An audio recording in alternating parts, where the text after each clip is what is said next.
Private members' business items in the order of precedence. Item number 5, standing in the name of Mr. Farlow. Thank you very much. Mr Deputy President, it gives me great pleasure to rise and move that this House notes that 24 April 2015 marked 100 years since Australian troops left Mudros Bay in Lemnos for the Gallipoli landings. Lemnos 1915, the Lemnos Association of New South Wales commemorative program for the centenary of ANZAC, marked the centenary commemoration of the Australian National at the Australian National Maritime Museum on the 24th of April 2015. During the 9 months of the Gallipoli campaign, over 50,000 ANZACs passed through Lemnos. Lemnos hosted hospitals, convalescent camps and housed the depots that supported the Gallipoli campaign. 8,709 Australian lives were lost in the Gallipoli campaign and 148 Australians are buried at Lemnos as a result of that campaign. And the people of Australia and Greece share a close alliance that was forged since the Battle of Crete, strengthened through the assistance of the Greek people in the Gallipoli campaign and survived today by an ever-strengthened relationship between the Greek and Australian people, with more than 378,000 Australians of Greek and Australian origin, and a close relationship between the two nations. Madam Deputy President, it was a pleasure to represent the New South Wales Government and particularly the Minister for Veterans Affairs at the Lemnos 1915 commemoration at the Australian National Maritime Museum on the 24th of April 2015. And may I note in this House the wonderful work that the Honourable David Elliott, the member for Baulkham Hills and the other place, is doing as the Minister for Veterans Affairs, as well as the Minister for Emergency Services in the New South Wales Government, and also the Minister for Corrections. And it is such an important time as we mark the centenary of ANZAC and the sacrifice that so many people have made in the fight for our freedoms in this nation, a fight that we cherish and we look back on and reflect on. And the New South Wales Government is doing a remarkable job in commemorating that centenary of commemoration. And I note the work of all members of this Parliament in commemorating that, and the bipartisan approach that is enjoyed in the commemoration and recognising the service of our veterans. And as part of that bipartisan approach, at the commemoration services, the Lemnos 1915 Commemoration Committee, I'd also like to acknowledge the attendance of other members of this House, in particular the Honourable Sophie Coxis opposite, the Honourable David Clark and the Honourable Courtney Husos, and from the other place, the member for Miranda, who is a descendant, I note, of 2 Lemnian parents, and also the member for Rockdale.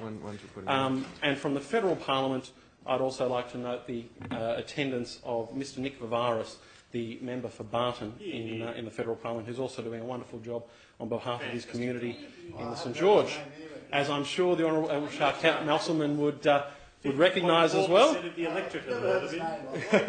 I'm sure you hear it through the streets of Rockdale often.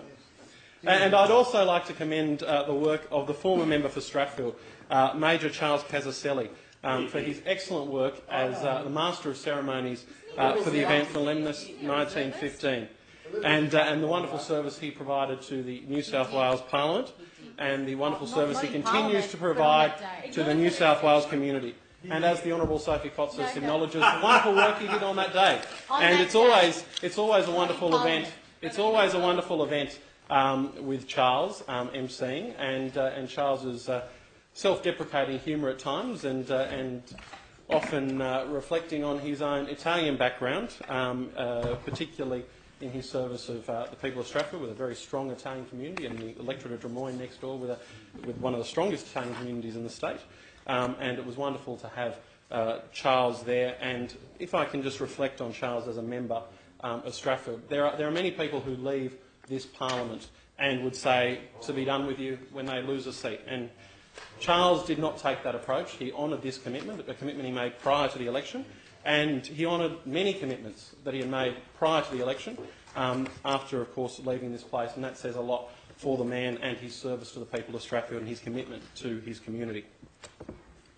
But as part of the Lemnos 1915 celebration and commemoration, I'd like to especially pay tribute to the work of the Consulate General of Greece, and especially the Consul General, Dr Stavros Kyriakis, the Lemnos 1915 Committee, the Lemnos Association of New South Wales, and of course the chairman of the Australian National Maritime Museum, Peter Dexter, and his staff for putting on what was a tremendous occasion, reflecting on the important role that Lemnos had in the Gallipoli campaign.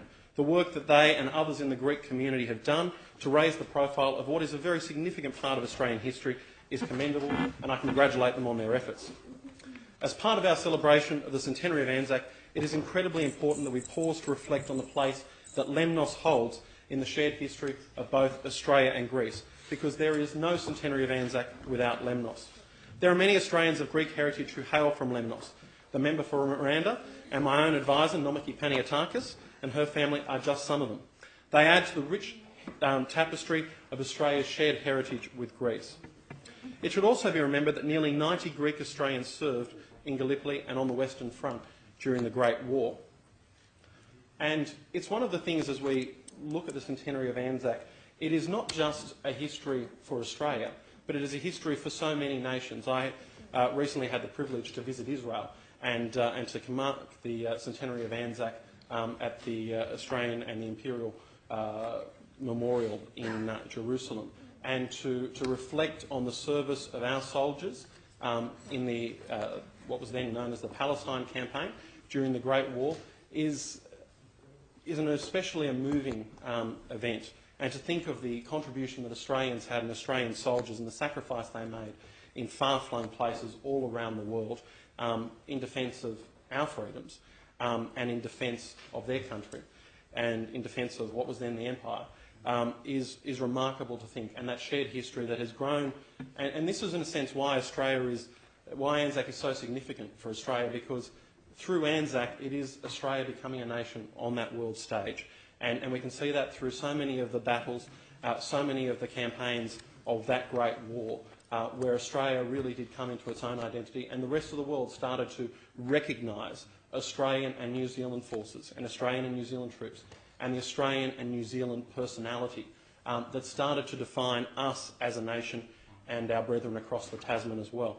And no doubt that is something that was seen through Lemnos as well, where the Greek people started to recognise the great Australian character and how different it was to the British and how we were our own independent nation, our own independent people. And every Australian child is taught in school the importance of the Gallipoli campaign, a battle where 8,709 Australian lives were lost. Every child is taught rightly that the very foundation of the Australian identity is rooted in the ANZAC spirit, that spirit I just reflected on. The endeavours of ANZACs in Gallipoli are one of the first times where Australia and New Zealand distinguished themselves from their cousins across the Commonwealth, and particularly the motherland of England. It was one of the first times that we, as a country, saw ourselves as a nation and, of course, were remarked and recognised by the world. And as part of that, and the Lemnos 1915 commemoration, it was very moving to see that the Consul General of the United Kingdom, Mr Nick McInnes, was in attendance as well. And I thank him for his commitment to the commemoration of the centenary of ANZAC, and I know that he was at most of the significant ANZAC commemoration events, reflecting on the service of our people, our Australians, in that great campaign in the Great War. And while we all know about Gallipoli, what isn't taught, unfortunately, what isn't widely known, is the significance of the Greek island of Lemnos and the significance that it played in this milestone of our history. It was in April that the Australian New Zealand Army Corps was first formed, from soldiers of the Australian Imperial Force and the New Zealand Expeditionary Force. The first ANZAC mission was to be staged from the island of Lemnos, and it is from this island's harbour that ANZACs left for Gallipoli. And it was in November, in this island's main town of Mudros, that the British General Kitchener decided to bring the ANZACs back and decided to end the campaign. In between those bloody months, when nearly 188,000 Allied lives were lost, Lemnos served as the base from which the campaign was fought. It was during those days that the island played host to some of the most inspiring stories in our military history. History that we, of course, share with the Greek people. Some of those stories, of course, are well known, like that of Albert Jacka, the first member of the Australian Imperial Forces to be awarded a Victoria Cross. He began his journey, like so many others, in one of the massive tent cities that housed the Australian troops on the island before they were shipped off to fight. Another well-known story, of course, given great publicity from the ANZAC Girls television show, was the journey of matron Grace Wilson, who ran one of the island of Lemnos's general hospitals, managing a staff of 96 nurses from the Australian Army Nursing Service. She provided care and treatment to hundreds of wounded ANZACs throughout the battle. Matron Wilson continued to carry out her vital work with dedication and conviction, despite hearing news of her brother Graham being killed in the campaign. Our nurses endured extreme hardship in the most horrific conditions in Lemnos, which was an experience that was shared by the Greek islands inhabitants at the time.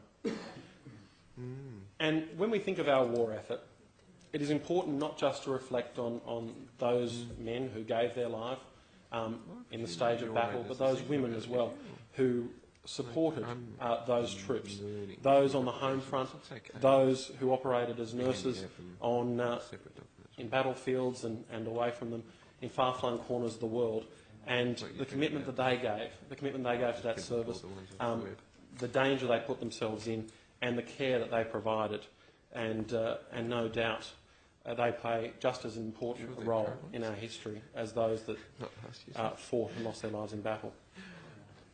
But we must also reflect on the many stories from Lemnos that have gone unsung, such as the tales of the Greek civilians who billeted and fed our troops during the lead-up to the Gallipoli landing. As we know, an army marches on its stomach.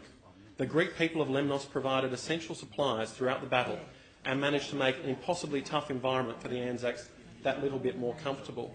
And that is a story that rings throughout the ages in terms of the hospitality of the Greek people, their willingness to help and assist and provide an environment for our troops and to support their campaign, a campaign that was being fought on their doorstep. And that is something that we as Australians, in recognising the centenary of ANZAC, should reflect on, remark on and be thankful to the Greek people for, because their story is intertwined with ours. And while we recognise the sacrifice of our diggers, we recognise their selfless contribution for our freedoms and those of those around the world, we must also recognise the support that was given to them by people in those battlefields and those theatres of war, and particularly the Greek people in the island of Lemnos. But the stories of Albert Jacka, Matron Wilson and the people of Lemnos are just some of the many tales that deserve further recognition in one of the most important parts of our history. Can you show me? It's because of this that I have such high praise for the work of the Lemnos 1915 Committee. It is important that we do not just celebrate these lesser-known parts of the Gallipoli story, but that we work to ensure they receive the recognition they deserve in our national conscience. And thankfully that is something we are seeing every day with the celebration or the commemoration of the centenary of ANZAC. Something that is not just a year-long event, not something that ended on the 25th of April this year, but something that will continue to reflect the Great War over the next 4 years. And all of those theatres of war and those battles that we need to reflect on. And I had the great opportunity and the privilege to join with the Premier and the Minister and the Leader of the Opposition to commemorate the Battle of Lone Pine at the Hyde Park Memorial, which was another moving service and another contribution to remembering those fallen diggers, those people who gave their lives so selflessly that we could enjoy the freedoms we have today. And we must remember that when it comes to Gallipoli, there would be no Gallipoli without Lemnos, and there would be no ANZAC without Gallipoli. This is a bond that was forged through Lemnos between two great nations in Australia and Greece, and it is one that has existed since 1828 with the first arrival of Greeks to Australia. It is one that is now strengthened through our community today with more than 378,000 Australians of Greek ancestry. And as the only two nations to have competed in all modern Olympics, we've even supplied Greece with a finance minister until a couple of weeks ago. And in this case, our loss may not be their gain. But despite that flag, I'm sure that this strong bond between Australia and Greece will continue strongly into the future. And I thank the Greek-Australian community for their strong contribution to our society and their passion for both their homeland of Greece and their ancestral homeland, and their passion for our country of Australia and how they will make it a better place. And that bond will continue between the Australian and Greek people, I'm sure, as long as this country will continue to stand on this earth. And this is one of the great things about our society in Australia. It doesn't matter where you come from. You are part of what it is to be Australia today. You are part of what it is to be Australia in the future. We may be Australians of Greek ancestry, we may be Australians of English ancestry or Australians of Lebanese ancestry, but we are Australians first and foremost. And that is true of everybody in our community. And that is something, when it comes to the Australian ideal, what it is that we stand for in the world. We are a welcoming place, we are a fair place. We are a place with history, but we're a place with an even brighter future. Thanks to the service of our ANZACs and their sacrifice in that theatre in Gallipoli, their sacrifice through LEMNOS, and the sacrifice of the Greek people, their hospitality, their care for our soldiers, we were able to become a nation on the world stage. And that is a nation that will endure and a nation that will preserve and a nation that will continue to share stories with other parts of the world. And we will continue to have people come not just from Greece, not just from Europe, but from Asia and Africa, the Middle East, South America, and build a stronger nation in Australia. And I've had the great honour throughout the centenary of ANZAC to reflect on those theatres of war and the service of some of our military personnel. And of course, recently I was able to attend another event at the Holocaust Museum in Darlinghurst, commemorating the service of our Jewish soldiers as well, and to think of their enlistment and their ties to Australia and from the great, of course, John Monash, and the ability of the Australian people to accept and welcome people from all around the world, no matter where it is they come from, but signing up to be Australian. And I reflected on this as well when I was in the United States and was looking at the Army Museum in the US and their story, which is very similar. And I think that when it comes to Australia, I've always said that we are a lucky nation. But you make your own luck in this life. And through the service of those ANZACs and through those who come to our shores, those who want a better life for themselves and their family, we are able to make a better country, a country that will endure, and a country that will be able to take a stronger part in the world. And that was started in Lemnos, that was started with Gallipoli, and that was started with the ANZACs.